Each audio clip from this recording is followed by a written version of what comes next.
Та бүхэндээ гэгээ өдрийн мэндийг хүргэе. Өнөөдөр бус гариг маань хөшөөж байгаа лавг гариг.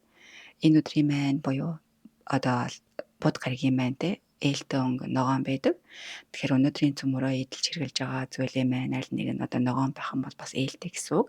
Зарим хүмүүс маань энэ өдөр ногоон янлаа хасаавал зүгээр ялангуяа өнөөдөр тэгээд одоо энд ингэж бас хэлэх юм бол нэмж юу хэлмээр байна вэ гэхээр өдөр хараа 2 цагаас өмнө цөмөрөө үсээд засуулах тийм ээ зүсээ солих өөрчлөхөд нэг ээлтэй яагаад вэ гэхээр сар маань тэ одоо ингээд хумхын ордод өшөө дээрээс нь хумхын ордод бидний харилцаа холбооны бидний гоо сайхны энергиуд орсон байгаа.